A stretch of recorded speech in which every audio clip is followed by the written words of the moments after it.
Ahoy, everyone. My name is Bobby Shortle, and I'm here with Nick Rocco Scalia, and we are the Intrepid Filmographers. Every miniseries, we chart a course through the full filmography of an underdiscussed genre or journeyman filmmaker. In this expedition, we do our best to try and be explorers, using our years of film knowledge to help guide us, but always being open to discovering new things about the medium we love so much. We are currently embedded in the films of Karyn Kusama, but we finished all her films, yet we are not ready to let her go just yet. So we are covering her short film, Her Only Living Son, and the pilot of Yellowjackets. Nick, how's your team spirit today? It's pretty good. It's pretty also, good. I've been eating a lot of human flesh lately, and it is great. Highly underrated. Yummy, yummy, yummy, yummy, yummy. So here we go. We've come to the end of our Karyn Kusama miniseries. We kind of did our wrap up on her last week and talked about how we would rank her films and how we felt about it in general. So today we just kind of get to sit back, not a lot of pressure to talk about the overall sort of trajectory of career, just talk about a couple of smaller in length projects that she has done. One is Her Only Living Son, which was a short film as part of a anthology horror series called XX, one that was directed by all women, and also the pilot of the Showtime original series Yellowjackets that she directed, and she executive produces that show. So, Nick, let me ask you, we'll do Yellowjackets second and the short first. Does that sound like a good idea? I think that makes a lot of sense. Yeah. So I will tell you, I was watching the short, and I don't want to look. Let's set the idea of what the short is, right? Like I said, it's part of an anthology collection, much like your VHSs, you know, those type of movies, which are a group. I'm saying in the modern sense, creep show. There's a huge lineage of these horror anthology series. Well, not just horror. I was going to actually what I compared it to more was New York Stories or Four Rooms, which I recently tried to watch, and I only made it through the first two segments. I never even got to the Tarantino one that I think is the closer there. But yeah, you get like a group of like-minded filmmakers together or something.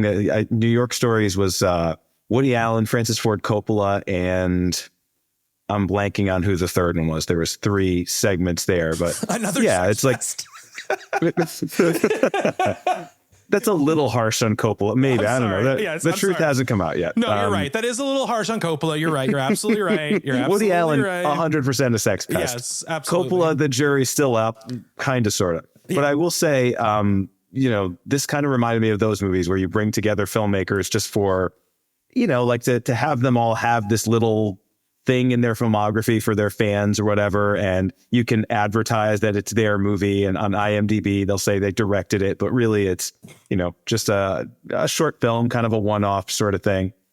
Well, I was trying to speak to maybe people who currently watch a lot of movies and maybe would know know what one of these movies was. And are you saying nobody knows New York Stories? I don't think many people know New York Stories. People may know Four Rooms. Tarantino obviously famously directing one of those, Robert Rodriguez.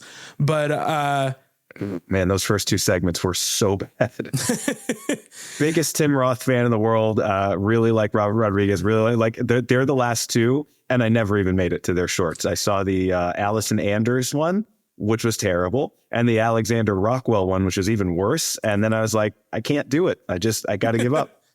I mean, I bring up also the VHS thing more in the way that it is lesser known filmmakers a lot of the time, right? There are a lot of times people getting their first bite at the apple in these VHS collections, or they've been gone for a while and they're coming back, et cetera, et cetera. This is similar, right? Other than Kusama, not established filmmakers' names who you'd even know.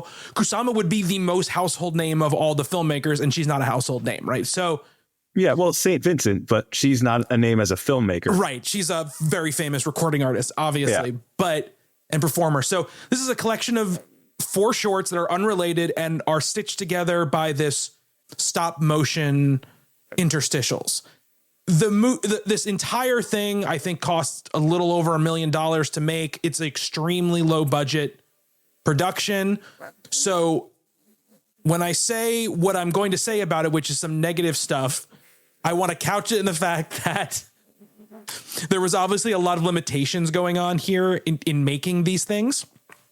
And I don't think either one of us watched any of the other movies except Kusama's, right? We didn't, which is that terrible of us? No, we're not doing a miniseries on those other directors right now. We're doing a miniseries on Kusama. To watch 1/4 of a movie, I don't know. I mean, it's like the way you described it as a short was a better way of describing it. Yeah, like if this was a standalone thing, that would have made sense. I will say, I mean, you know, I hadn't heard of the other filmmakers. This does sound like something. I love horror movies. I love anthology films. Although I remember like notoriously bad reviews for this, and I looked it up, and they weren't actually that bad now. But it was like the AV Club or somewhere. Like when this came out, I was like, oh, that sounds cool. Like 4 female horror directors, new anthology short thing. I like the VHS movies. I subject myself to those every year. They're not always great, but there's been some great segments in them.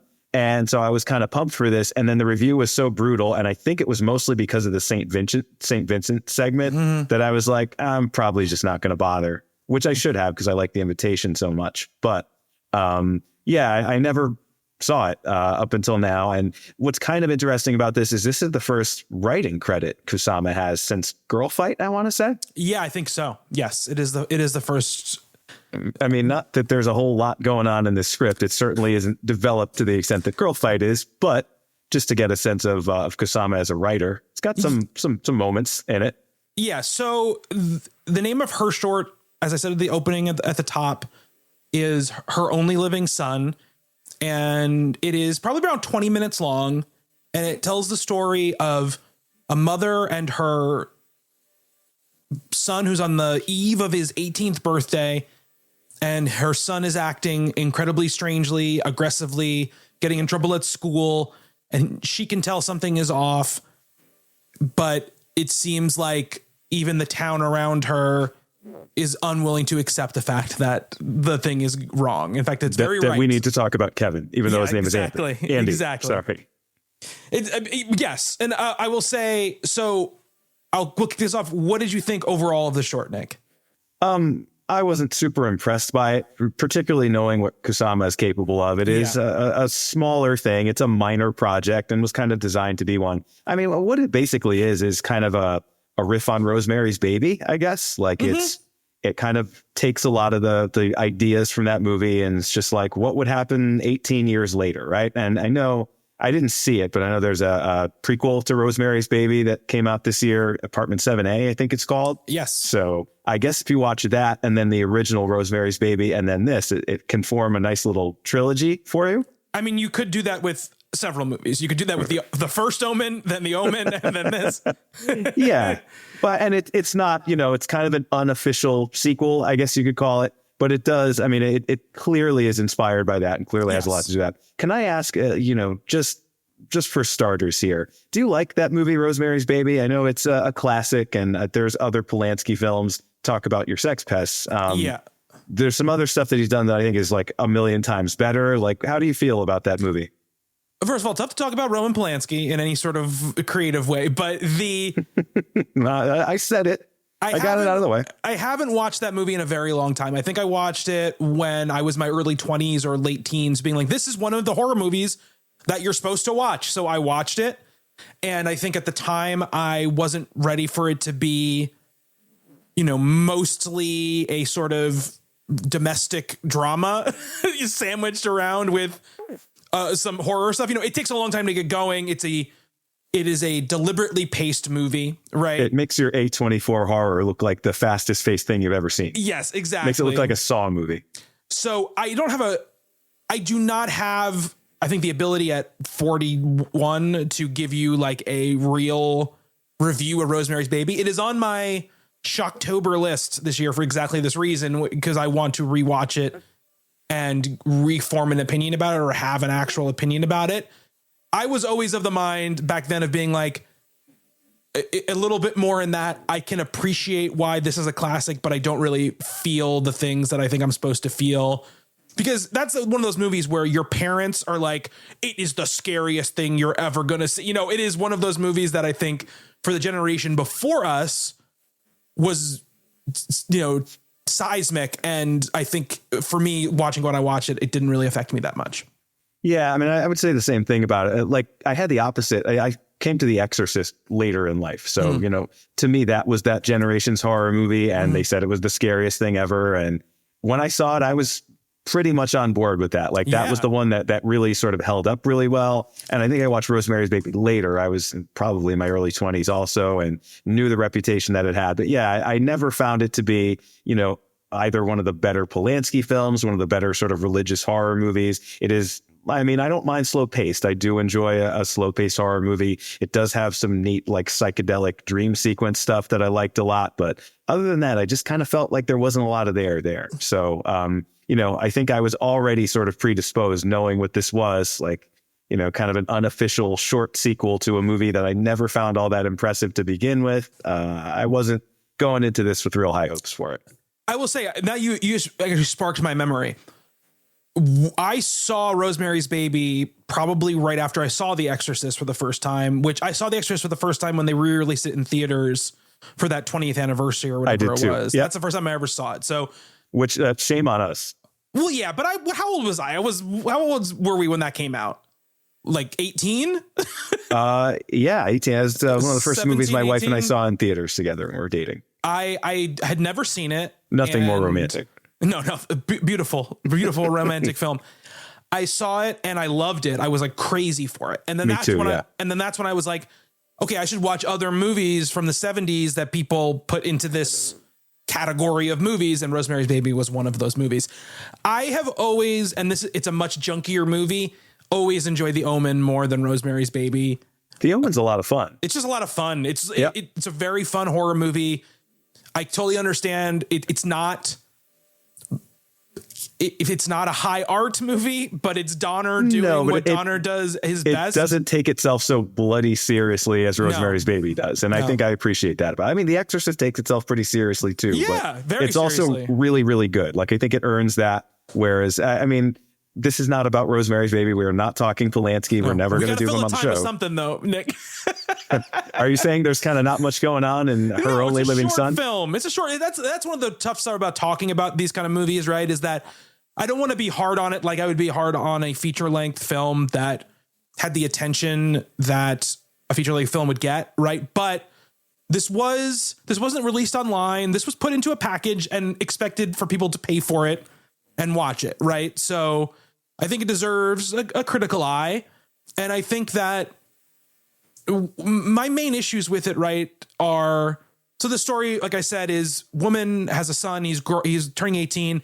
He seems like he's the son of the devil, right? And the whole town, seems like the whole town around her, almost the whole town, is basically devil worshippers who are they're there to support him no matter what he does, right? So that's actually my favorite thing about it was that idea, because I know like one of the few things I remember about Rosemary's Baby is like that's what the people in the apartment complex were doing, right? Like everyone was sort of there so that she could have this spawn of Satan child to support its birth, its genesis, its gestation, whatever. And so this movie is like, what if those people, like, how are they going to take care of him as he grows up and kind of goes on through life? And the 18th birthday. I mean, there's some nice sort of thematic stuff going on here. And I like the idea that the first time we sort of, I mean, you can tell the relationship between the kid and his mother is a little bit contentious and she doesn't really understand him. But, he's a 17, almost 18-year-old boy. She's a single mom. And that's sort of understandable just on its own terms. But then he brutally assaults a classmate and she gets called in to the principal's office.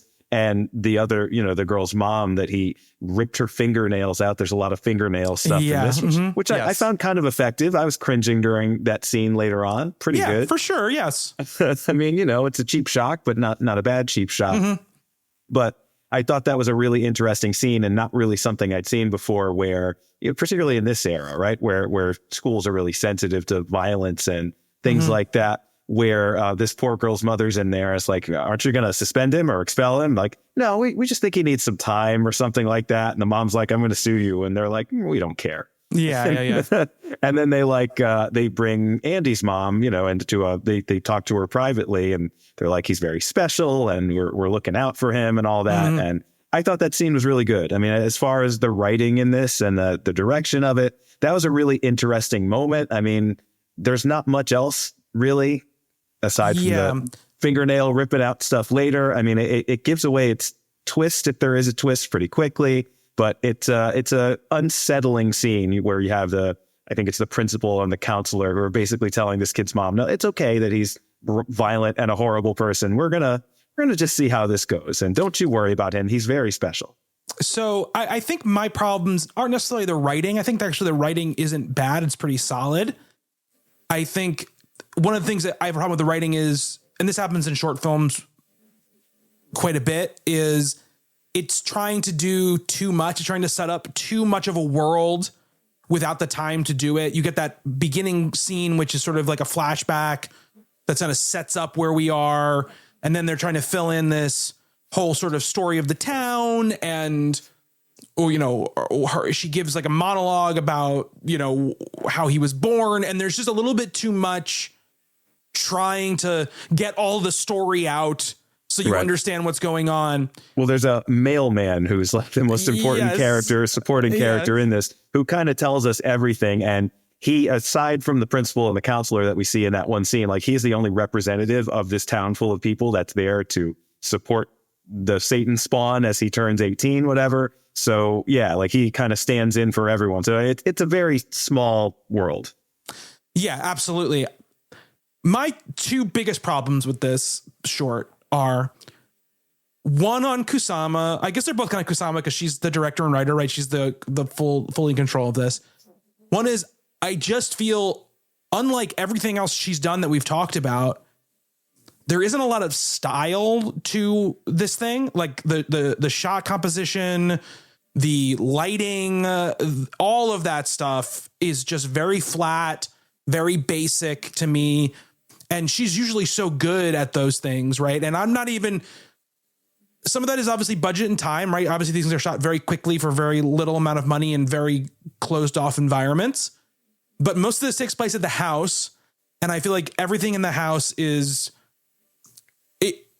if you had told me this was an entry into a short film festival by someone who's been making short films for a couple of years, but has never made a feature and is just sort of doing it with their friends sort of vibe, you know, but is good at it, but is doing it with their friends, I would believe you, right? There's just, there is a lot you can do with placement of lights and stuff like that, that is not very time consuming and not very expensive. That could have been done here, I think, to make these things a little more interesting. Like that scene in the office, the school office that you were talking about, because they have a very singular light source there, it looks pretty nice, I would say, and it has some style to it. But the rest of it feels extremely flat to me. I don't know how you felt about the way it looked. I actually disagree with that a little bit. I kind of liked the look at this to sort of like... Really? Okay. Yeah. I mean, I see what you're saying. It definitely, the budget shows a little bit, and I'm sure this was made for like a couple of days, right? Yes, of course. Within like a couple of days. So there's not a lot of time to really get elaborate with it. But this sort of like congealed late afternoon sunlight that kind of lights every scene in the house, this like, you know, kind of gritty looking suburbia thing that it's doing. I don't mind that, actually. Like, I think that suits the story really nicely. My biggest problem with it is just there's scenes here that are not particularly directed well. What's going on in them is not articulated really wonderfully. So the ending of this is just like kind of a shrug. It just kind of, you know, it's done with a little bit of lighting and stuff like that. But like, I actually had to go on Wikipedia and look up like what actually happens in the closing scene of this. And thankfully, someone took the time to write up a pretty good summary of this little short from XX on Wikipedia. So thank you. And what did they say was what happened at the end? Yeah. So the decision is like the son decides he's going to not be bad, and basically he and the mom embrace and somehow kill each other, which if he's going to do that, why kill her too? Yeah, I don't know that again. But like there's some flashing light on both of their faces, and then they kind of both collapse on the floor and they're bleeding, and then the short ends, and I was like, okay, let's see the next shot. And then we cut back to the interstitial, the stop motion thing. And it really doesn't seem to make a lot of sense. And it's like that decision is not really set up at all in the story. Like we have no sense up to that point that maybe he does have a choice of whether he wants to go on being the Antichrist or whatever he is. And yeah, I don't know. I found that to just be very weak, and it's an interesting idea, but like a better film would have set that up better and would have shown that in a way where it just kind of played more would have just played, I guess. Yeah, I think, again, just feels like a lot of shorts that you see where it's like, I don't know, like, how are we going to end this? The characters die. And that's an ending. Exactly. You know, like that, no one can disagree. That's an ending. You know, there can't be anything after it. I think that, like you said, kind of feeds into what I was saying, which is make this thing more focused, right? Make this thing about the idea that he has a choice to make when he turns 18, and we're pushing towards that choice, and use all of your time to tell that, right? Don't try to do such a far-ranging story where I feel like you are almost trying to fit in, you know, a feature length amount of information into 20 minutes. Like the mailman has a whole arc where he's like, oh, I'm the nice, friendly mailman who wants to date you because I'm really nice. Out once a year. Yeah. Yeah. And then, you know, 5 minutes later, he's like, Hail Satan. So it gets pretty close to that. Yeah. It's pretty histrionic. Yeah, it's like the son character, who is very important and very interesting, gets kind of shortchanged. And I know what Karyn Kusama is going for. She is a feminist filmmaker. I think over the course of the films we've talked about, like, she is singularly focused on female characters. But because the mom's story is not that interesting, and she doesn't really have that much to do here either. You know, she discovers some things that we already know about, and that's really the entire journey that she goes on. And then, you know, I guess it's sort of her thing. Like, she convinces him to not be Satan's son, or to kill himself before he attains his full power or whatever. We never get a sense of how that works, really. I mean, I don't know. Like, my feeling about this is that Karyn Kusama is not really into this religious horror stuff. So just kind of like hand waves everything that you would find interesting in one of these, which I'm not either. And it does take a very good one, because I'm not religious. So like something like The Exorcist has to be that good. Otherwise, you know, I'm not going to see the latest Russell Crowe plays an exorcist priest movie. Well, I mean, that you don't go see that for the religion. Well, I guess. You see that because Russell Crowe was like, this guy definitely lives in the hills of wherever, because that's where I want to shoot this movie, and I want to drink a lot of wine. Like Como or something like that. Sure. Yeah. And I want to ride a Vespa because I don't want to walk during these roads. But who knew? Who expected Russell Crowe to get fat and play priest someday? I mean, I don't know. Russell Crowe probably loves it. I guarantee they did another one that just came out. No, I know. That's what I'm saying. Yeah. I wasn't just making it. There are multiple Russell Crowe plays in Exorcist priest movies. I know that. Yeah, which I haven't seen any of them. Yeah. No, I haven't been either. But it's just a weird way to typecast him. But yeah, so I'm not really into this stuff, and I can kind of tell she's not really into this stuff either. And because Rosemary's Baby is kind of known as one of these prototypical feminist horror movies, the kind of stuff an A24 would make today, like, I could see how she could see herself doing one of those. But also, like, you do have to kind of give a shit about the genre if you're going to work in genre, and I don't feel like she does. I think, well, I mean, I don't know why she would have written it if she didn't. You know, it's not like she got assigned this thing. It's not the most passionate writing she's ever done. Girls Fight feels like that's from the heart. This feels like, I could probably get this done in a weekend. So I feel like the real stuff that she's interested in, right, are the ideas of the mother. Like, how do you, the relationship between a mother and a teenage boy, which, as I said, is kind of a fraught relationship anyway. But even that really kind of gets shortchanged here. Like, we don't see much of the two of them together. And it's like, okay, then all we've got is reveals that are not really reveals. Right. But I don't really think it's even about the relationship with the son as far as them together. I think it's this idea of, and it's explicitly said at the end, which is, your father, right, doesn't get to claim you. He didn't put in the work. It doesn't even matter that he's the devil, right? Forget about the fact that he's the devil. It's this idea that you're sad that the devil's a deadbeat dad. Yeah. It's this nature versus nurture sort of conversation between the two of them, right? About how can one overcome the other, and the power of this love and this person to do that. Again, it's like a serious version of Good Omens. I don't know if you've seen Good Omens, the Terry Pratchett, Neil Gaiman, speaking problematic people, miniseries version, the miniseries version of it that came out on Amazon. Who is not problematic? Joseph Kosinski. No. Kosinski's on a straight and narrow. As far as we know so far. Yeah. So that same idea, which is like, this kid is the son of the devil, But the basis of that story is the son of the devil, and he's supposed to be placed with, he's going to be born to this diplomat and his wife. It's supposed to be like very Omen-like, right? And then they're going to place the nanny, this nanny with them, who's going to raise him and teach him about, being the devil. But the basically the demon who's on Earth, who's supposed to make sure that this baby goes to the right place, messes up where he goes, and he goes with like this nice country family and grows up. And when he's about to, turn 13, I think it is in that one, it's supposed to be like Judgment Day. And he has to sort of like, it's like a battle for, is he going to give in to his worst nature, or is the nurture of his life that he's gone through going to win out because he was raised as a good kid? Basically. Which sounds like a really interesting story to tell over a multi-episode series like that. Yes, yeah, absolutely. Give me 20 hours to see that play out, not like 20 minutes. So the other problem with this, and of my two problems, is if you're going to do something this short, if you're going to do something that you really need to have hit really hard, and that obviously is all acting based because you don't have effects or anything like that, little thing you got to do, cast good actors.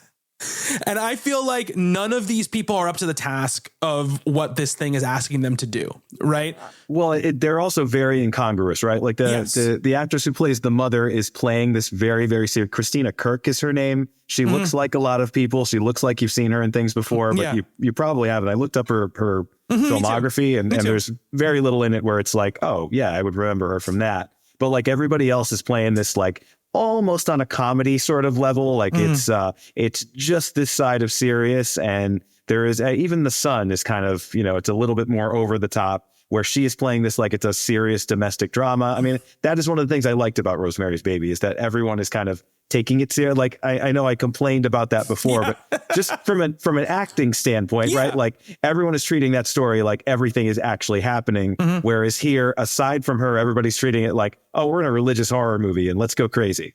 Yeah. Let's let's play up the black comic sort of aspect of that. And she's not doing that at all. And that could be an interesting contrast, but there's just not enough time to really show it as anything but just kind of a mismatch. I mean, I don't think the son is playing any comedy. I think some of it comes off comedic because he's not great. He's not great. Fair enough. Just like, I think the woman who plays he's like angsty teenager guy. Yeah. I think the woman who plays the principal or whatever was pretty good at delivering that sort of. She's fun. It's just like devilly stuff. The tone of this is not fun. Yeah, I know. I get it. I'm just saying, like, that's one of the people who I think it actually kind of pulls it off a little bit. But most of the performances, I think, including that mailman, are not very good. The mailman's not great. And so when you don't have that to sell it, it's very, very tough in a movie, in a short film like this to really make it effective. You either have to go they have to be great. They have to be really all playing up. They got to be memorable. They got to be like Stephen King in that one Creep Show. Short word. Stephen King should have done so much more acting. I think we're all okay that he didn't do any more acting. I wouldn't mind.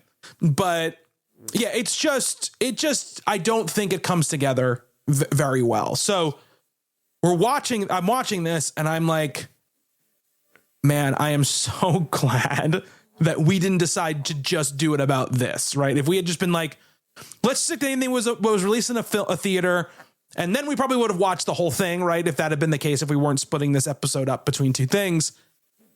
But still, I was like, I'm really thankful that we're not going to end this, what was a pretty positive miniseries, on this, what I think was a kind of a stinker of a short film, right?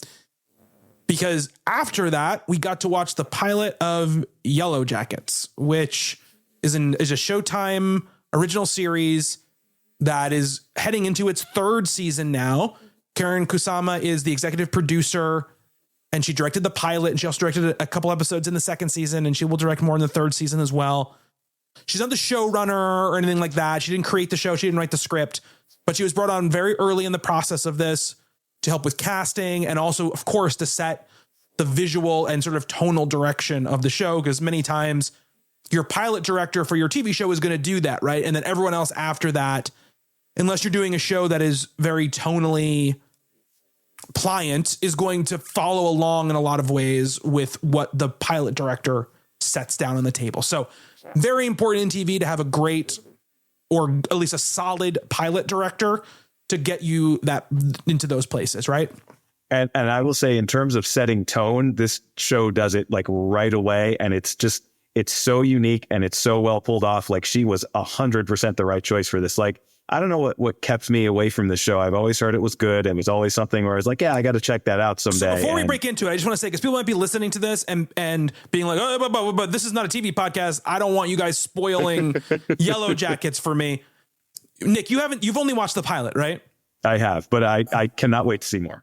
But I'm just saying, so I've watched the first 2 seasons of the show.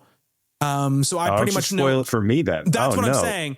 Okay. I'm not going to spoil I'm not going to spoil anything that's outside the pilot, except for. Agreed. Well, me either, because I can't. Maybe saying like, and this performance continues its continuity afterwards, or this visual motif continues its way through there. I'm not going to talk about any story stuff that happens.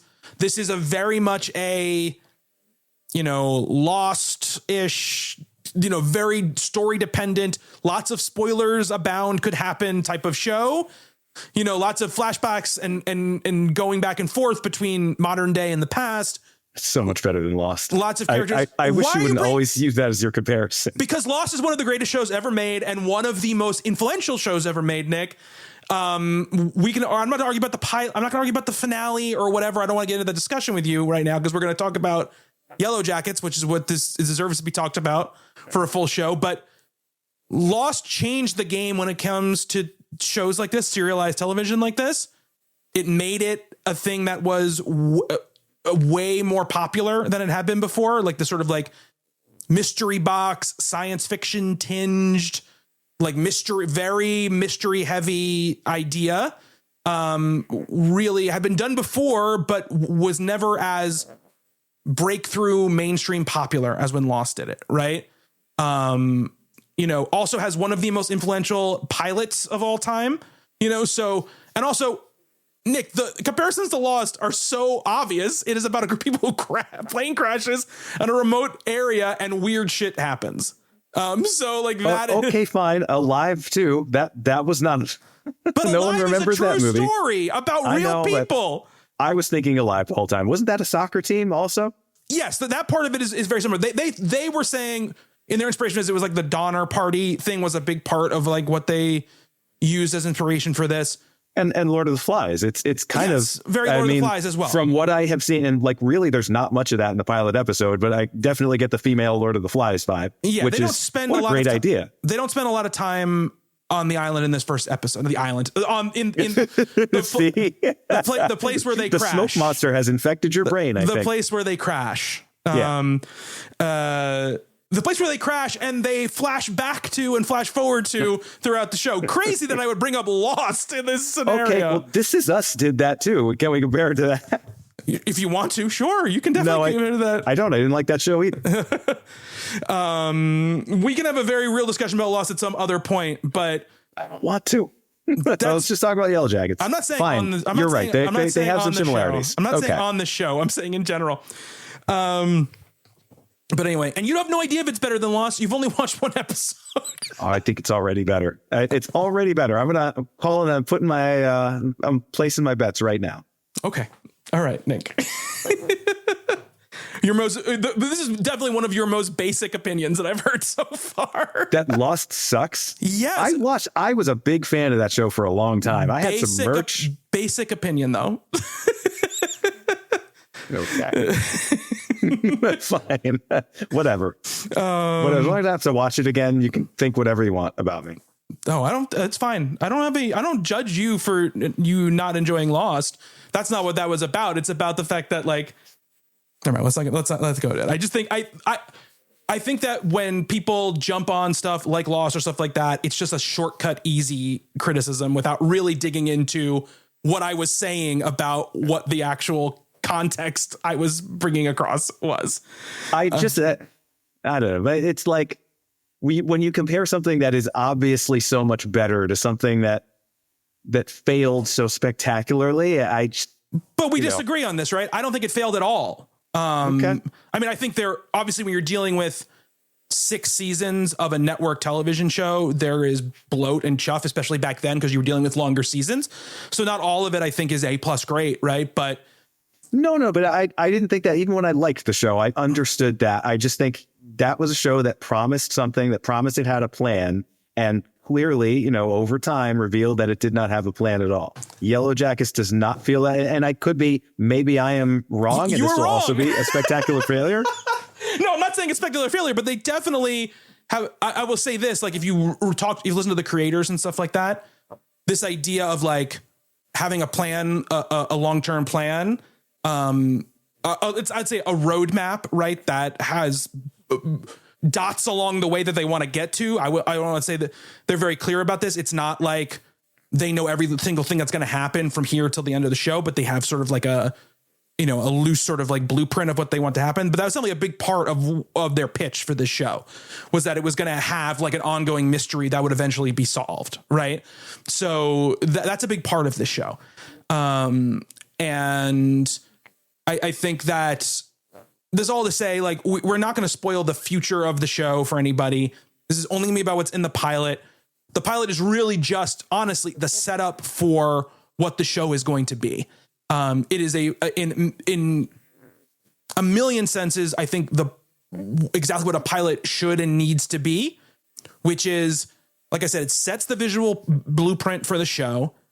Beautifully. Yeah. Beautifully. It sets you up with all of the main players pretty much of what's going to come for this at least first season of the show, right? Or the first chunk of the first season of the show. And very interestingly, right? Like this is unlike Lost, where the flashbacks were the same actors and we're talking about a couple of years or something like that. This is 2 different casts, and we meet the survivors, right? We meet the older characters and the younger version. There's obviously more of them in the flashback sequences.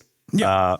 But I mean, like, the amount of work that this pilot has to do and the effortlessness with which it does it is just kind of mind blowing to me. Like, this is, it's one of the best pilots I think I've ever seen. And it's such a good pilot. It's an amazing pilot. I set up the story for people just so they know, if they're not watching Yellowjackets, might get them interested in watching it.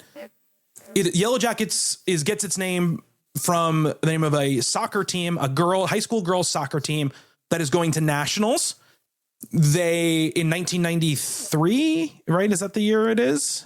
Is that it's what they 1996. Said? 1996. Sorry. It's 96 and 21, although all the period music, which I loved, is from like 93, 94. It's like 15 years. That's what it's 15 years. That's what I couldn't remember if it was 15 years or 20 years. I couldn't remember what the jump was. So 1996, they're going to this the nationals for their soccer team, and the plane crashes and they end up marooned in it somewhere, and it splits time between those girls in 1996 and, like Nick said, their adult versions in 2021.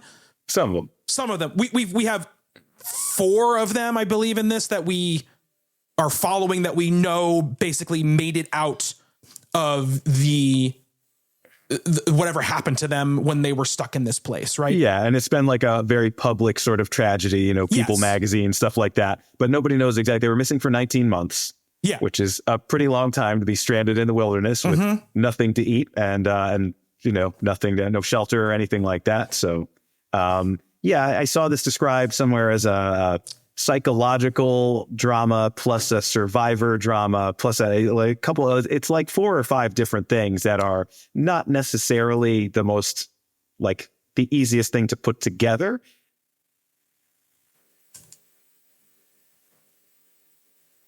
Are you okay? Yeah, sorry. Did you lose your mind for a second? I did, yeah. It sounded like you were going to keep talking, and that's why I didn't. I think I was, and it's like I completely lost the thread. I was like, "Oh, did we lose connection?" Because you were just staring so still. Well, after you finished saying that, my brain lost the connection. Yeah, I think you won't cut that out, sure. No, I'll cut it out. I'll cut that part out. If we had a really funny joke that had come out of it, I would have left it in, but it wasn't funny enough to keep it in. My stupidity is a funny joke, but it's a running gag, and I think we've already established it. So that's the basics of what's happening here. Again, I know a lot more, obviously, than Nick does about what's to come, so I'm going to be very, very careful to not say anything that, gives away anything for future stuff. But, I will say that what is set up here and the mysteries that are set up here, I think you're going to be pretty happy with how things start to develop over the next couple of episodes. If you start watching it, if you keep watching it. But for this episode, we start right in the shit, right? And this is very classic TV, modern TV setup, right? Which is especially a mystery show, a show like this where we want to get you hooked right away. We go right into basically snow, a girl running away, weird, whispery, something's happening in the background. Very ominously shot, snowy forest. Yeah, it looks great. It looks great. And this girl falls into a pit. And it seems like it's like a trap, right? It seems like an animal trap. She falls in and she gets impaled on all these sticks that have been sharpened to almost like spears. And, right away, what I love about this is they start to seed in little details, right? Little clues to you about maybe who this person is or who the people are who are approaching. So we see this little heart locket thing around this girl's neck who fell into the pit. And then the girl I guess we don't know it's a girl, but this figure who walks up to the pit is wearing these this is incredible. Yeah. Sneakers. Like I think I knew right from the get go. I mean, I like that opening scene where the one girl falls into the trap. I mean, it's just pretty graphic, and it definitely has that horror vibe that I liked a lot. I mean, they're not pulling punches with stuff like that. No. And then, kind of what's cool about the mystery of the show is that we don't know who's who. They're all wearing like furs. They've covered themselves in this sort of cult-like sort of garb, and you could only see their eyes from it. So we see one of these figures approaching the trap, and she steps up. And then as the thing just sort of, whatever she's wearing, this pelt that she has on, as it sort of rises up just a little bit, she's got these like very girly pink Converse sneakers on. And I was like, oh shit, we're in for a good time here. This is going to be great. Yeah. Like, I think, as far as opening moments, I put it right up there with Breaking Bad, with the RV sort of barreling through the desert, plowing through the cow shit, and, the stuff rolling around in the back. Like, it's that good of an opening, and I don't compare many things to that. It's Tony Soprano seeing the ducks in the pool. So, and then we kind of smash right into this voiceover, which ends up being almost looking like fake documentary sort of vibe, but it's actually a reporter asking questions to people about these girls who got lost. It's basically setting the table for you right away, going, what you just saw. And they'll keep doing this throughout the entire episode, which I think is so smart. Like, we're going to show you something crazy or something you don't quite understand. And then we're immediately going to smash to another scene, which is basically going to explain to you some of the context of what you have just seen, right? Which is, but before we even get to that, right? Like, that's how densely packed and how awesome this pilot is, right? So we've got the flash forward, you want to call it, the scene in the woods. And then we get that documentary footage. And even there, right, we get the tone of the show, which is so unique, where it is a tragedy that they're talking about. This is, years after the fact, but this like dark humor that runs through this show, it's just, it gets me so much. Like, I enjoyed that so much. Like, already, the sneakers, that opening sequence was awesome. But then you get these, like, the principal has this great moment where he's like, most kids, like, we don't really care what happens to them, but these girls, they were something special. They were going places. It's like that kind of very sort of hard-edged, dark humor, this really satirical thing reminded me a lot. This reminded me very, very much of Jennifer's Body. It doesn't have that sort of Diablo Cody quirkiness, but it's like, if you strip that out a little bit and you're not going for those one-liners the way she does, but you still have that same sort of very cynical worldview and that same very cynical attitude toward things like high school and female relationships and stuff.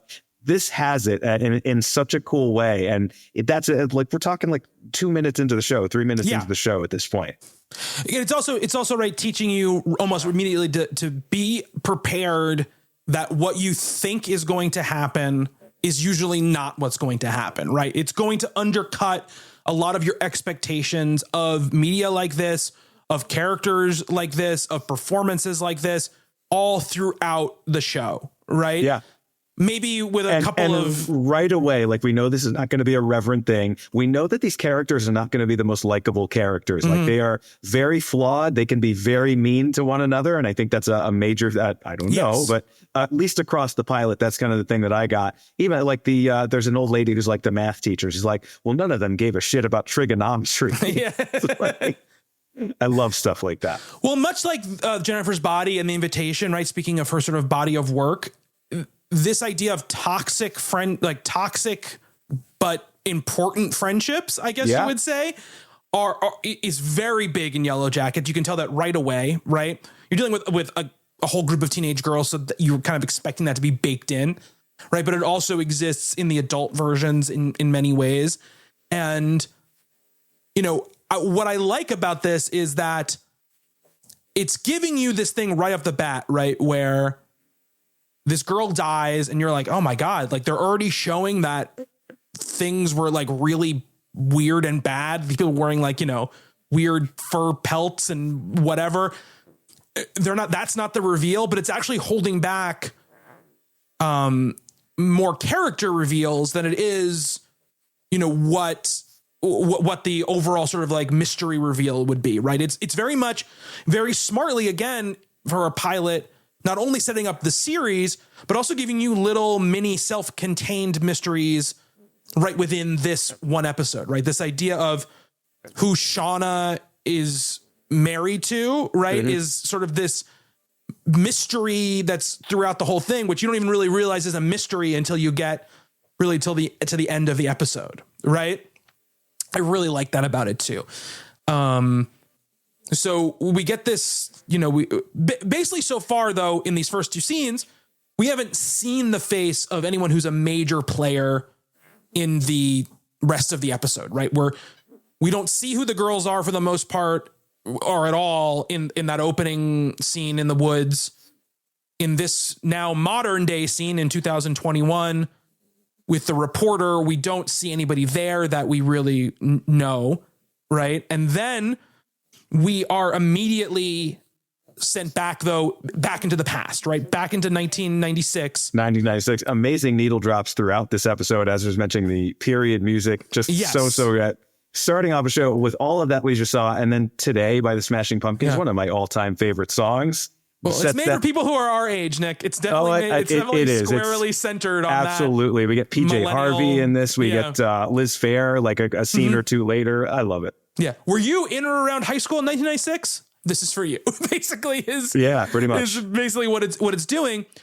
And one of the things it does throughout the episode, and we'll continue to do this throughout the series in many ways, is if you notice, there's no visual differentiation between 2021 and 1996.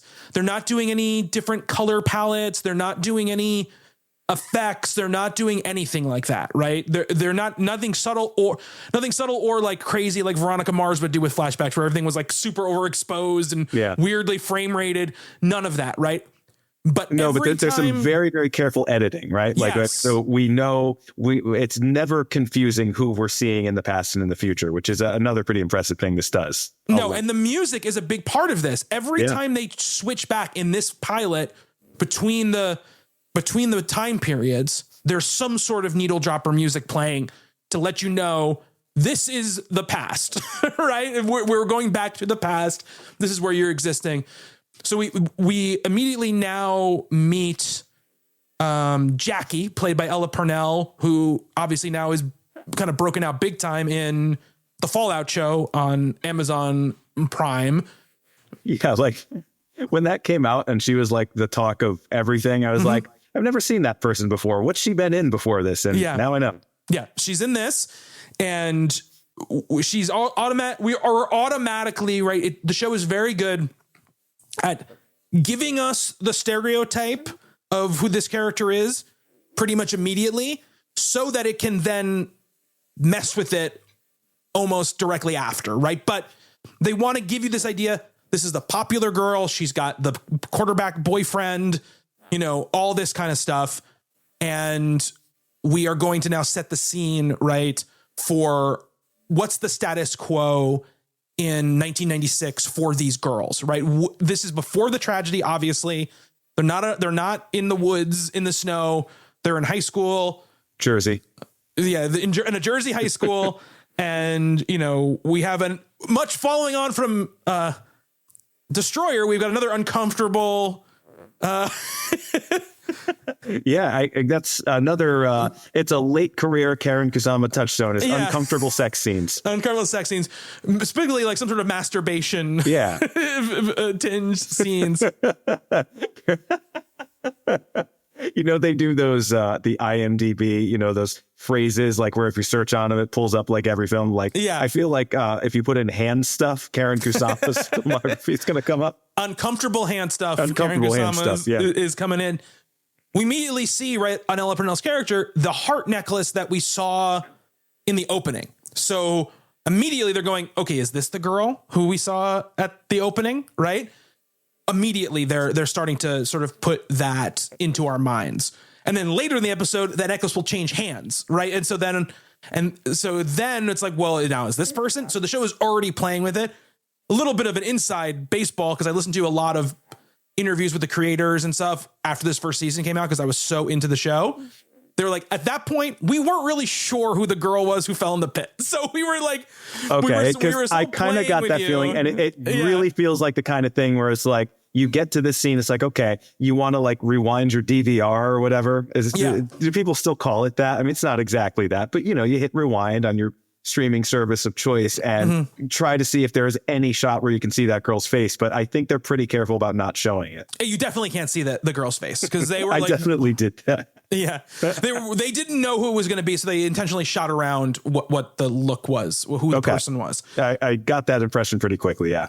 I mean, the show does a really good job in general of only showing characters when they absolutely have to and they absolutely know they need to use them, because they do have a lot of like, you'll never believe what actor is going to play this part in another season. They have like they're very smart about that, and very smart about casting in the future actors similar to the actors they're casting for the older characters here, which are all, once again, people that we've been watching on screen for 20 years, who we're like, oh, this person, I love this person. I had a huge crush on this person when I was a kid. Very good about that. And they're very good about in this as well. Right. I got to tell you, really stupid on my part. There's a very famous actress in this show, and I knew she was in it. And I got to the end of the episode and I had to look it up. I was like, wait a minute, which one was she? You didn't know which Christina Ricci you're talking Christina about? Ricci, yeah. She does have a crazy wig on her head. It's the wig and the glasses or something. Glasses, and I was like, I thought I would have recognized her anywhere, but she's a long way from Wednesday on this show. Oh yeah, for sure. So we get this uncomfortable hand stuff scene. And then we see Shauna, her friend, outside waiting for her. And again, we're getting told everything. We're getting told big amounts of information here without hearing anybody say anything, because we're taking our knowledge of movies and stories like this and sort of putting it on to this thing immediately, right? Popular girl with the jock boyfriend and her, what you're assuming is maybe a little more awkward, nerdy friend who's waiting outside and gives like an eye roll when she sees. It's a very Jennifer's Body relationship, right? Exactly. It is very Jennifer's Body Megan Fox and Amanda Seyfried. Yes. Kind of, sorry. I mean, they're both a little bit, I don't know, like the Ella Purnell's character is a little bit more likable. Yes. Well, very quickly we're taken away from that, but we're sort of given that as shorthand, right? We're also given this idea, like, I think very explicitly and on purpose, does Shauna have some sort of crush on Jackie, right? Because there is a little bit of like lingering looks and kind of exhaustion with Steve, the boyfriend, and Jeff. Yeah. Well, right. It's like she definitely has a thing for one of them, and it seems more like it's Jackie. Yes, exactly. And we then are sort of. But we're going to flash forward again, right, to modern day Shauna, and the show is so good at casting. It's so good at also big credit to the hair and makeup people, obviously, but there is no doubt in your mind when you go forward in time that this is older Shauna, right? Yep. There is just no doubt. They cast Melanie Lynskey first, and then they cast the young actors off of the older actors, right? So they did a great job with that. But it's not only the way they look, it's also just like their energy is very similar almost immediately. And we get another uncomfortable hand stuff scene immediately, where it seems like, for those of you keeping score, yeah, Shauna is, diddling the ones and twos to a picture of what seems like you're guessing her daughter's boyfriend, because it is like a much younger guy than she is. A prom picture, yeah, a prom picture. So, yeah.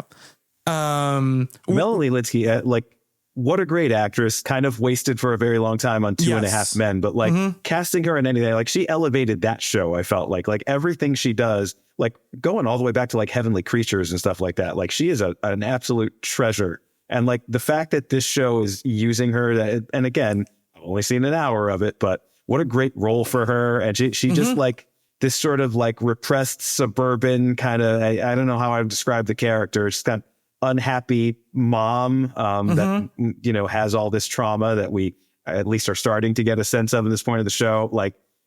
Perfect casting there, I think. Yeah, she's amazing. She'll be amazing throughout it, so you don't have to worry about that. Great character for her, great everything for her.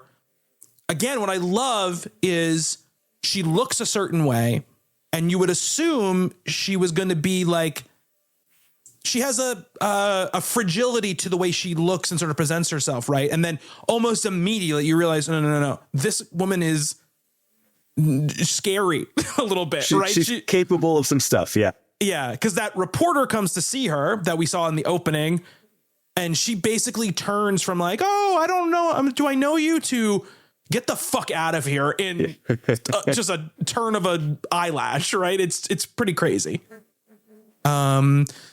And we get to meet a couple of our grown-up characters here, right? We get Shauna as Melanie Lynskey as Shauna. She sees Thaisa on television, running for state senate of New Jersey. And we also get to meet grown-up Natalie, who is played by Juliette Lewis. And there has never been, I don't think, another actress like Juliette Lewis. If anyone's playing close to, I guess, type in this, it's definitely her. But Melanie Lynskey in some senses too, but they're both so good at playing those kind of characters. Yeah, neither one of them is doing the Christina Ricci thing. That wasn't an insult to her. No. They're both great at what they do. I really liked. I didn't know Juliette Lewis was even in this, and I was like, oh, that lady looks a lot like Juliette Lewis, and it was a nice surprise that it actually was her. Yeah. Really interesting character, too, on both ends of the timeline. And we get this great cut back to sort of, she's in this therapy session, and we get this kind of smash back to the 1996 era where we meet, younger Natalie. I should say young Shauna is played by Sophie. I don't know if it's Nelise or Nelise. And Sophie Thatcher plays young Natalie, the Juliette Lewis character, who is great. All the young characters, people are great. Jasmine Savoy Brown plays young Thaisa, who she was in the most recent 2 Scream movies. She's one of the core 4, she's Randy's cousin. Or did you see the new Scream movies? I have not seen the new Scream movies. Oh, okay. All right. 5, okay. 6 I thought was fantastic, actually. The best one probably since the second one, I would say. Maybe the first one. She's great in those. She's great in this as well. But what did you think of kind of our establishment of Natalie as this kind of person who has a substance use problem that has basically been going on since she was a kid, something? Yeah, I mean, it's kind of a stock character, but I do think that the performances make it seem a little, I mean, we all knew a kid like that. And, the way they cut back to her where it is just kind of a fun thing. She's hanging out with these 2 stoner guys, this dude in the Marilyn Manson t-shirt. I mean, again, the period details here, it really is, the show is so much really directed toward people of our generation. Yeah. With just the little touchstones, just the nice little things, the memories of a better time that I think almost everyone agrees was a better time. Yeah, but she's like drinking something in a brown bag with these two, the loser kids at school, and somebody's got a joint and somebody's trying to go get LSD and stuff like that. And yeah, I mean, it's like, I guess it's kind of a cliche in movies where the kid who just does sort of fun, very common teenage stuff like that ends up later on in rehab. But then I think when we learn a little bit more about the character later, it seems, like there's like she's not doing drugs just sort of as a fun thing, but she lives in a trailer. She's got kind of a rougher life than some of the other girls in the show. So yeah, I don't know. I don't think there was one moment in this episode that was just like, I don't buy that, which is suspension of disbelief gets harder and harder for me the older I get. And I feel like this really, it is the tone of this, as I said before, it is pitched like almost on the edge of comedy. And like you could have done this. I think if you took like one more step, this still would have been a really cool show if it was just a straight up like dark comedy. Like, what was the one? There's a cannibalism show. I think Timothy Oliphant was in it. Oh, it's not a cannibalism show. You're talking about the Santa Clarita Diet? Yeah. What was that about? She's like a zombie. I thought it was the diet was eating people. I don't know. It is, but it's because she's a zombie. I believe that's the whole premise of that show. Well, anyway, I maybe like I could have seen the show going in that direction too, but it is just dark and just serious enough where it's not quite that. And I don't know. I find this a little more engrossing than that. Yeah. I mean, this is like you were saying before, this is top shelf stuff. This whole season doesn't let go of the gas pedal the entire time, right? What you're getting here is just an appetizer to what the whole thing is going to be. And it does such a great job of setting up all of those factors. Like Juliette Lewis monologue she's giving in this therapy session, right? Where she's getting out of rehab. About how she's finally found purpose. Yeah. And, she talks about, how on the island she had purpose and then finding her purpose. And then we get a really creepy flashback, right? Because throughout this thing, we're getting more of that opening sort of tease about the girl dying throughout, right? So we see that there's a great shot of that body getting dragged through the woods. Is that what you're talking about? Yeah. The body getting dragged through the woods, her getting gutted. Gigantic hole and then hung up and gutted. Absolutely. The hole in her foot. And then ends up with them all like all these people wearing furs and antlers and weird sort of like animal costumes chowing down on people steak or whatever with one leader in the middle, right? There's definitely a leader in the middle and there's definitely like a group of people around that leader, right? But again, that's left completely up to mystery, right? About who is in that group, except for the very end when we get one reveal, right? And I love about this what you were saying before, right? Like that the mystery is not that they resorted to cannibalism. It's just like who is who and who is the one who's kind of in control, whose idea was it? And that is a much smaller thing than the fact that they did what they did. But like the fact that we get that right away and that's not going to be a big reveal. I mean, that takes a lot of guts, I think, from a writing standpoint. Like, we really do. I think Karyn Kusama does a great job directing this episode, and the tone is perfect, and the pacing. She's been always, I think, pretty good with pacing. Like a lot of this, the montage in Jennifer's body at the beginning, set to Black Kids, that song. I really liked that, and this whole episode feels like that, like an extension of that. But the writing on this is phenomenal, also. So I like. Oh yeah, and Ashley Lyle and Bart Nickerson. Yeah. Fantastic stuff. So I like as much credit as I want to give Karyn Kusama for this. We got to give them some props too, because like every scene here is it just crackles. It's awesome. Oh, of course. Yes. The writing is phenomenal. Right.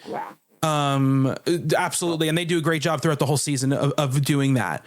But I will say, like, I think a lot of the choices that Kusama makes in the framing and the editing choices and the shot composition really lend to enhancing what is on the page and making it hit home.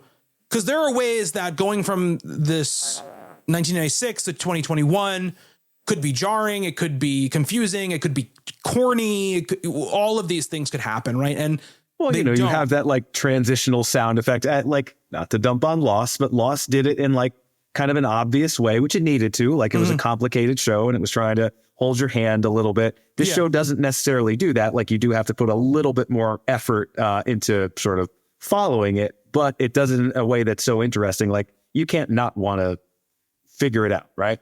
Yeah, exactly. And they're very smart to lay out, like we were saying, that idea of like this crazy thing is going to happen. And then throughout the entire show, it adds a lot, especially let's just talking about this episode, even lends an air of you feeling a little out of sorts the whole time, because you can't help but think, but how did we get here? But like these girls, they have like some toxic behavior between them, whatever, but they don't seem like they're capable of doing this thing that I saw, right? No, they're pretty common, regular high school kids. Yeah. I think we're past this point already, but the scene where she meets with Thaisa, who is now, running for Senate or whatever, and she, Shauna, old Shauna, or adult Shauna, calls her, they meet in a diner, and it's one of those very typical conversations on a show like this, right? Like, are we going to talk about this now? Like, what if people find out, like one of those kind of, noir things? Yeah. Like this can't be like, you were on television. I saw your ad on television today. And how are you going to expose yourself? If people start digging, they're going to find out what we did,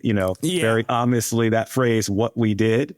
That's a great scene too, because it's a scene we've seen 1,000 times before, but you've got these great actors playing it. And I don't know, I was definitely engrossed by that. Yeah, I mean, it's such a charged scene between the two of them, because even though they're doing something like you said, we've seen in a lot of noir stories before, they're generally playing it differently than you normally see in those episodes, in this type of stories, I'm sorry.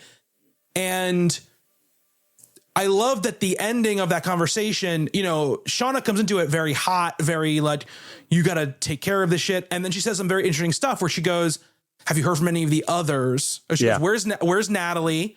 She goes, she's in rehab again. And he goes, have you heard from any of the others? And immediately you're like, wait, who are the others? Like, who are the people who are still alive, right? Who are the other people I don't know about, who you're not mentioning, who could still be around, right? Because it could just be Misty, right? Who is the next person we kind of see, which again, the show is very good scripting wise, very good at basically leading you from place to place, right? And going, we're going to give you a little bit of a like tease. And then I'm almost immediately going to turn the key and show you like who maybe we're talking about. Right. And that next person is Misty. We get a little bit of Misty in the flashbacks. She's a super fan of the Yellowjackets. She's like the equipment manager. Yeah. Very overeager. She goes like crazy at this pep rally. By the way, I love the pep rally where people are like, they have their shitty baseball team, which they set up earlier, where they're like, why are they giving them a sign? Like they were shitty all year. And then they're out there and they do that. One of, like you're saying about the tone, goes, let's hear it for the boys baseball team. And people are like, yeah. and the principal goes, they did their best. That principal, like, he's got to come back, right? Is there more of him after this episode? I don't really remember, to be honest with you. I'm sure there's more stuff school based. So really enjoyed that. Yeah, I mean, that's the thing. This episode is interesting because a lot of it's set in high school and on the soccer field. It's before they leave for nationals and everything. There's a practice that's pretty consequential. And like, this could be such a good high school show, but it's not really a high school show. Like, by the end of this episode, we're lost in the woods. Yes, absolutely. But I like the school dynamics going on. I like, again, we're in a little bit of this. Yeah, me too. I mean, it's like a movie. It's kind of, it's a little Jennifer's Body and microcosm kind of thing. I love this kind of little bit of a fantasy world where these kids are like super into the girls soccer team. They're like going crazy for it. Everybody, they're a national caliber girls soccer team. I know, but we had teams in our like school that would go to these things, and never was I excited to go to pep rally, no matter what it was. You know what I mean? Well, it helps that they're all hot. It's true. It's absolutely true. It's absolutely true. The show, like, I forgot what the line was, but it's something like that too. Like, what's this pep rally all about? It's just something for the boys to jerk off to. Oh yeah, that's what Ella Parnell's character says. Yeah, because she says, "Don't be nervous about the pep rally." Again, very, very Jennifer's Body, very Diablo Cody kind of. Yes. Moment. So one little hint we do get of like, well, maybe we can start to understand the beginnings or the origins of this Lord of the Flies thing is the girls talking about this freshman who has been playing like this kind of almost should be on the JV team but is on their team, and she's kind of the weak link, right? She played really bad at states, and they want to make sure she doesn't get the ball, and so they're going to kind of freeze her out, right? And so during this scrimmage, Thaisa basically goes to the other, switches sides with one of the JV players during the scrimmage to, basically scare the girl, right? The girl who's kind of bad.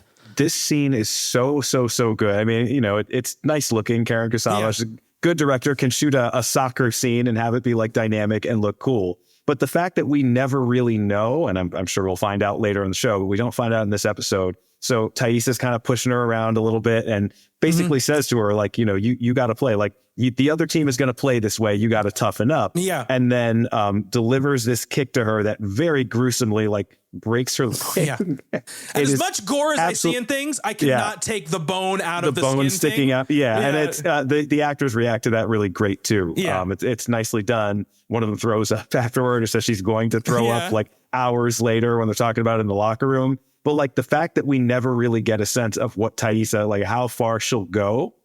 There's so much of that in this whole episode. And like that savagery that we know these characters eventually are going to be capable of. But like, who's the one? So is she, was it a mistake? Because she said that someone confronts her about it later. And she says, well, I didn't mean to. I didn't go out there planning to like fuck her up like that. But she definitely does. And the way I can't even describe it. It's such a quick moment. But like, you can't really tell. Like, you don't really even know in the moment who's doing it, who's delivering that kick. And I thought that was really nicely done also. Yeah. And like this could be so, just like with the girl in the opening scene, right? Like it could be so obvious that like, we're not showing you who this is. Haha, fooling you. But like, it never really does that, right? Like it is doing that, but it's doing that in a way that's kind of subtle and very just well articulated so that you don't see the gears spinning, right? Yeah. And it immediately gives you this idea of like, all these people, they're close, they're friends, but when they're doing the plan at first about excluding, the one girl, there are people who aren't about it, right? There are people that leave the kind of go like, I can't do this. It's not right. People they want to exclude from that plan, who they don't think will be in on that plan. Funny enough, right? Shauna is the one who stays and is like, okay, but how are we going to do this? Yeah. Right. And then is the first one though, when something goes wrong, to be like, you're a terrible person. Why did you meant to do this? You did this on purpose, even though she was all up on the plan to exclude this girl from the team because of how she plays. Right. Shauna is so interesting too. Yeah. Like it's like, because she is, she's supposed to be kind of the audience surrogate, right? Like she is the one that we're supposed to like, but she's not the prettiest. She's not the best at soccer. She like doesn't really stand out in any other way. But like she is clearly capable of some pretty messed up stuff too. And I like that, like this show doesn't give us an obvious, like, okay, this is a character that you want to root for the entire time. Yeah. Like, no. I don't know what happens from here on out, but if Shauna ends up being like the big bad, like the major villain in this show, that's a direction it could go in. I can tell you the show, to its credit, doesn't take the direction of let's give you an obvious villain, right? Of these girls to really dislike. Well, it's not over yet fully, but I'm just saying, like, even the next episode, the next 3 episodes, the show is very good. No, this is no. This is a complicated. Like, sure, it's planting situation. A lot of seeds, but I think eventually, just from what I know about these types of TV series, there's going to be a reveal that like someone that we've been following all along, and hopefully the seeds are planted there. But like, yeah, it's interesting that there's none that's just so obviously not going to be that. Yeah. I mean, Shauna's messed up. We get that completely in this first episode, right? We get the idea that she kills that rabbit at the end or whatever. That was pretty brutal too. It's very brutal. This show does not fuck around. No, not at anything. All. And it has no problem making you uncomfortable. It has no problem making you a little squeamish. They're eating a lot of human meat. And it just in this first episode, like they show it. It's not like one of those things that, like, I remember Alive. I think I saw that movie when I was a kid. It came out and I was in like 4th grade or something. And I remember watching that. It's like, oh, this is going to be a gore fest, but it's mostly off screen. And this is like, nope, we're going to eat some log pig and we're going to do it right in front of you. Yeah. I will say, having watched all these Kusama movies, there are definitely visual touches in here that I can very much tell are hers. Those centered close-ups where the character's basically almost staring down the barrel of the camera, all but looking directly through the camera. Happened a bunch in this. When young Natalie is looking at that fire when she's on the LSD and she sort of like sees Misty like across the way or whatever, and she disappears. A great little road trip sequence in this episode. Yeah. And this idea, there's a lot of those center close-ups like that. You know, the soccer scene reminded me, the way it was shot and sort of built, reminded me a little bit of the way she would shoot the fights in Girl Fight. You know, the plane crash that we're going to get to, it's very much shot much like that bank robbery scene in Destroyer, all from Shauna's perspective, right? You don't get everything that we see in that scene is only things that Shauna can see.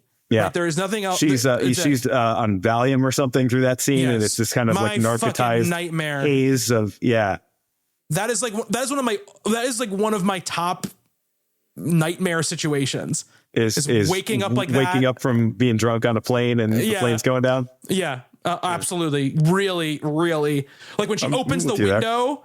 Yeah. And the tree line is right there. The trees are just flying by the window. Yeah. Yeah. So fucking scary, visual. Man. So scary. And her watching that, you know, looks like one of the coaches or whatever, like flopping around in the aisle, like trying to get to like a seat or something. Okay. Like even just a little detail like that. I've never seen it. How many plane crashes and how many movies have you seen? And like, that's probably what happens if a plane is going down, is someone's trying to like gain their footing and they can't, and they're just flopping around like a rag doll. Like, this was so good. This might be my favorite thing we've watched on this show thus far.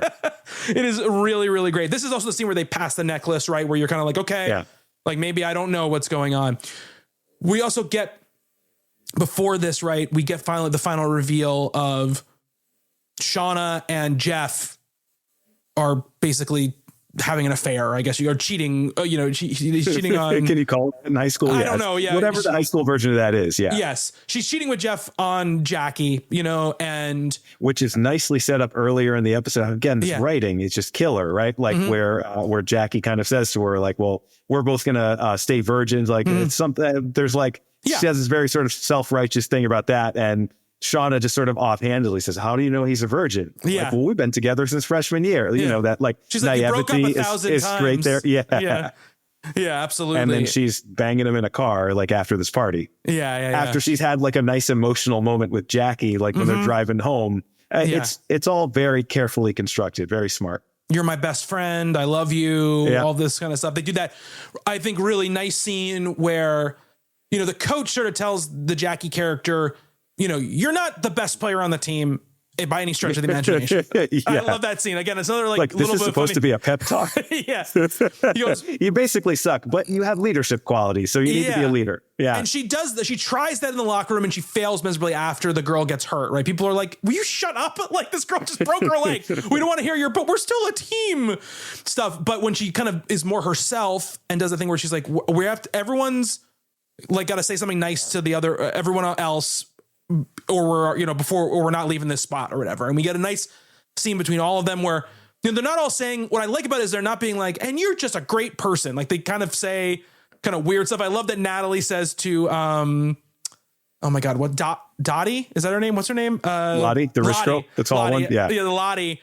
You only talk shit about people when they really deserve it. That's a really nice thing to say, actually. Yeah. I wish someone would say that about me. Really, really good, right?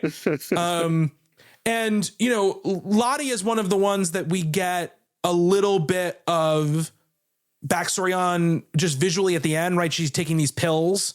And her maid is giving her those pills. Yeah, she's it's her father that charters the private plane to fly them to nationals. Yeah, like that's a character we've seen, and she actually looks a little bit like Jackie, which makes it a little bit visually confusing. But yeah, we do get a sense of who she is.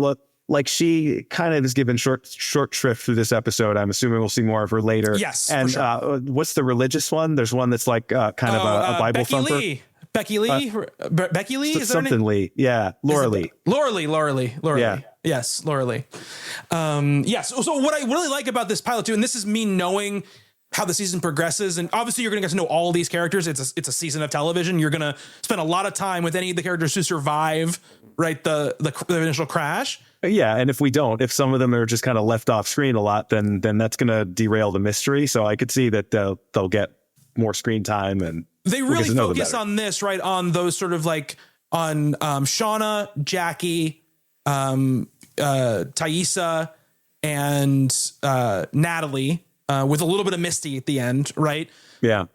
They focus on those characters here, I think, just because they're kind of trying to tell you, like, we're only going to give you the characters we're going to show you in the modern day right now, right?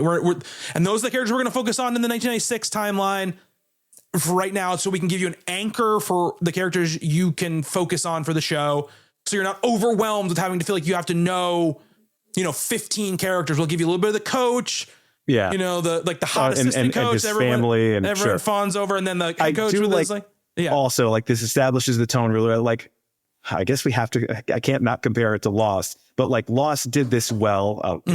Credit for this, right? Where very early on you learn that Lost, like, every episode was going to be about a different character, right? Like this is a Locke episode. This is a Jack episode. This is a Sawyer episode. I like the Sawyer episodes.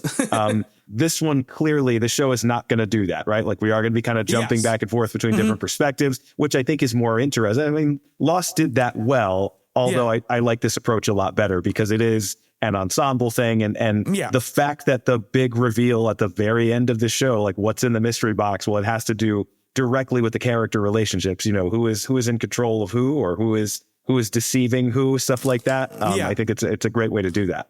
It's also interesting because it's inversed, right? It's the modern day is them, quote unquote, saved, right? Yeah. And the past is them in danger, right? So you are able to say to yourself, well, I know they get out, at least Shauna and whoever get out of this danger somehow.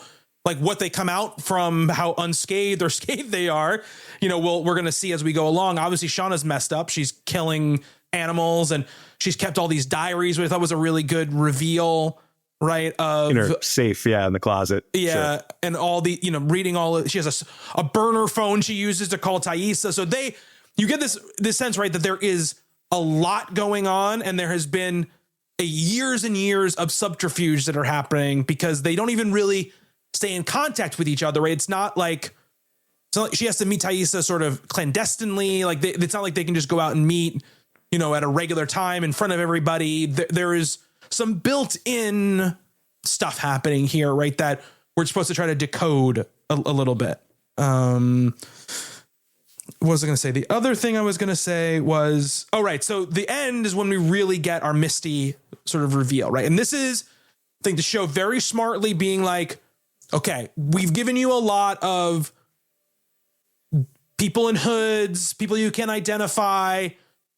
We're not going to leave you without giving you a little, not just a breadcrumb, a little bit of meat off the turkey, right? Yeah. We're going to give you something, which is you meet grown-up Misty, played by Christina Ricci, who works in a nursing home and is a real fucking piece of work. You get it right away, right? Well, so is that patient that we see her with. Yes, but she takes away this patient's morphine, who's obviously in terrible pain, right?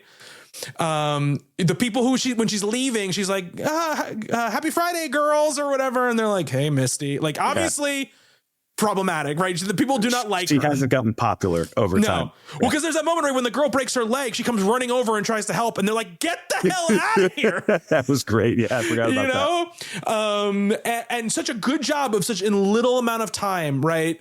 You get the scene where she's freaking out when the team comes out, where she's a super fan, right? So you can tell she's like obsessed with these girls, right?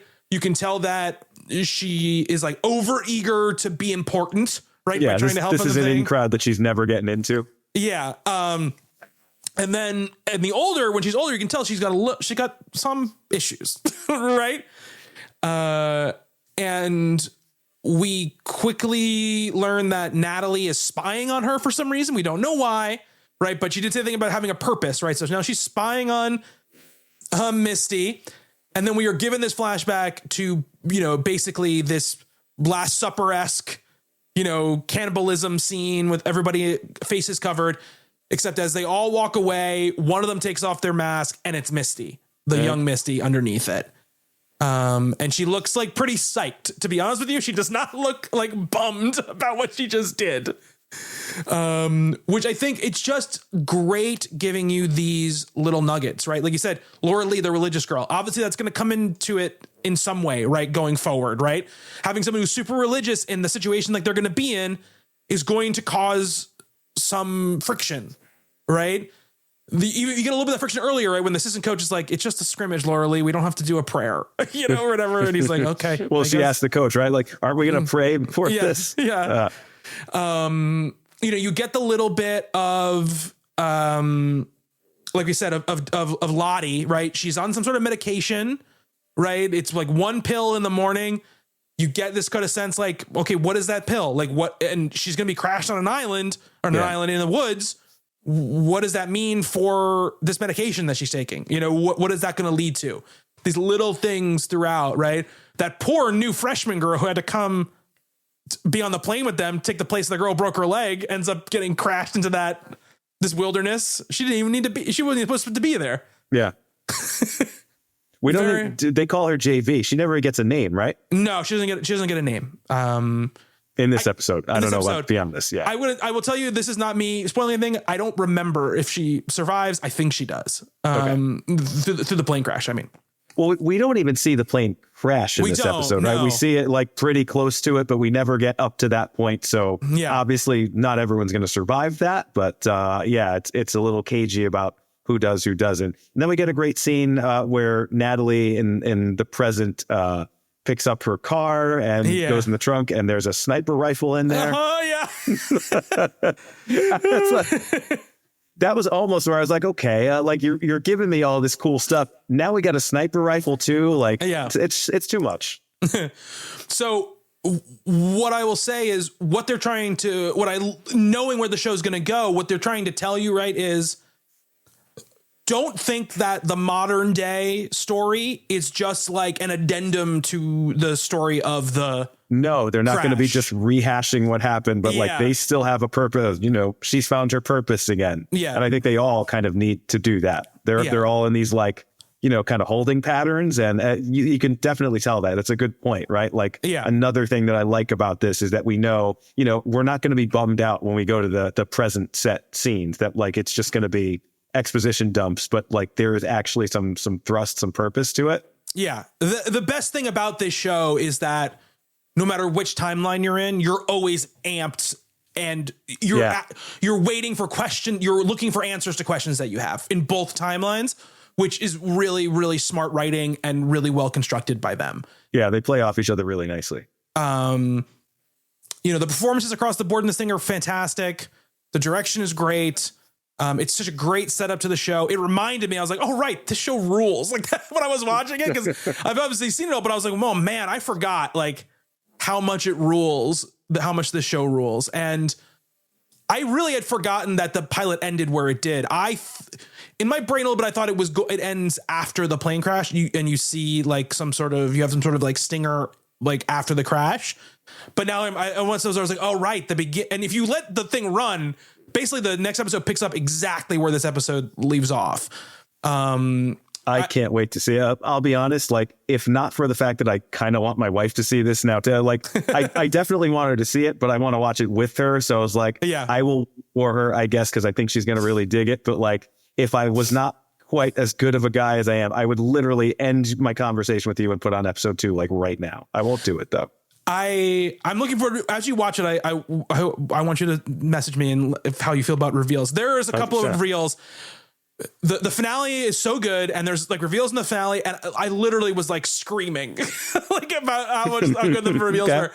But this show, I watched this show. I heard about it on a podcast I was listening to. Was like, it was actually a video game podcast, but one of the people who is on it is like a big horror person, and so when they talk about stuff like this, not this straight horror, but stuff like this, I always kind of look up, was there a big Stephen King person, blah, blah, blah, whatever. I feel like it's like of a piece, right? And well, this is horror adjacent for sure. For sure, yes, yeah. But it has like that very Stephen King, like all these characters. We're dealing with 2 timelines. We're dealing with like how the past never really leaves you. All these big themes, right, that he deals with all the time. And so I watched it. Yeah, it's a little bit of an It story, isn't it? It is a little bit of an It story, yeah. I didn't think that till just now.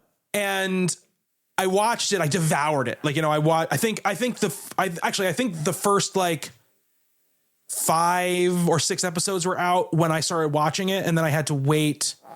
No, the first 9 episodes were out, and the 10th episode hadn't come out yet. The finale hadn't come out yet. So I watched it all like in like a week, and then watched the finale. And I was like, I have became an evangelist for the show. Every person I knew, I was like, you have to watch this show. You don't I'm in understand. the process. Yeah, I'm getting there myself. My wife is just the beginning. Yeah. Yeah. It was my wife first. I was like, because I watched it all and I was like, babe, I was like, you need to watch this show. I was like, you're going to love this. There's no doubt in my mind. And then like the next day I came home from work and she was like 5 episodes deep into it. And she was like, I haven't stopped watching it. And I'm like, amazing. All of my friends, I was like, you guys got to watch the show.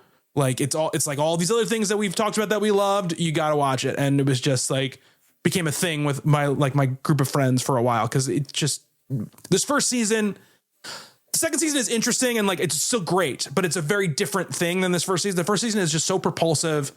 You'll see as you watch it. It's just great. And this is just a great setup for it. You know, the show is sold on this, right? You watch this and you know, I don't know why you would be out, but you watch this and you go, I'm in, right? Like this is, I want to see what happens here. And it does its job so well.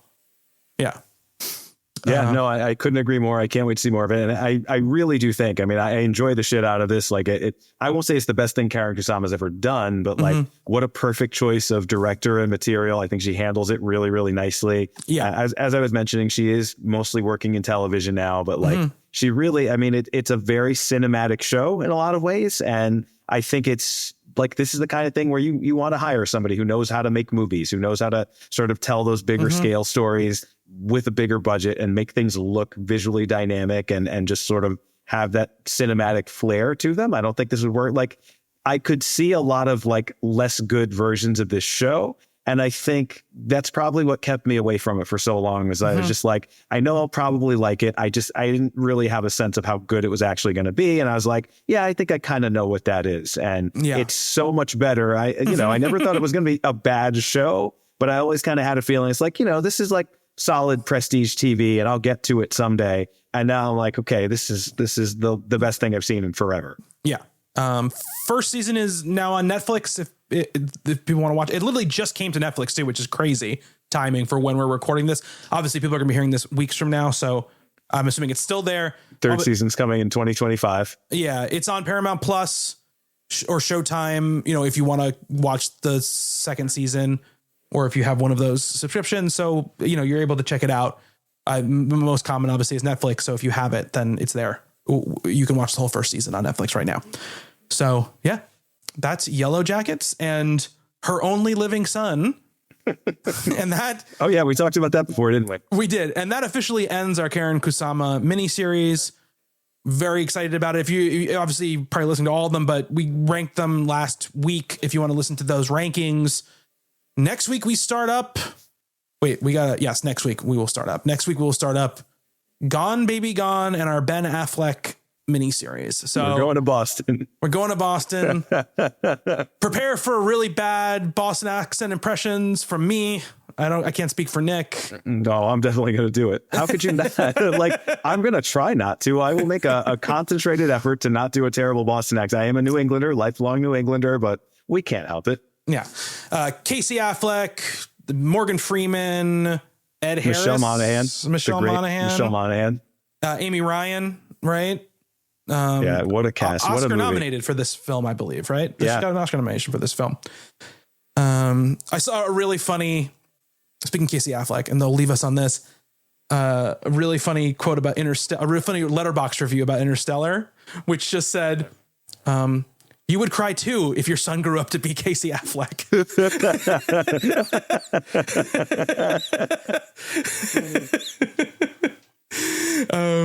Well, that's going to do it for the Intrepid Filmographers for this week. Please subscribe to the podcast on any of your podcasting platforms of choice. IntrepidFilmographers.com is the Substack we have. You can subscribe to the newsletter there. So when any podcast comes out, you'll get a notification. We'll put videos there, maybe articles, that's the place to collect everything. You can also subscribe to the podcast there, like as a shortcut. So, if you don't want to search on any of the services, there's links on there as well. Leave a rate and review us. It really, really helps. It's really, really important for podcasts to get rate and reviewed. So any ratings, any reviews would be extremely helpful. And we're going to keep doing this. We're going on to Ben Affleck, for five movies, I believe. Movies. 5 movies and a little bonus episode. And then we'll move on from there. But until then, thank you, Nick. Thank you, Bobby. And thank you to everybody who is listening. Until next time, be good to one another. Later.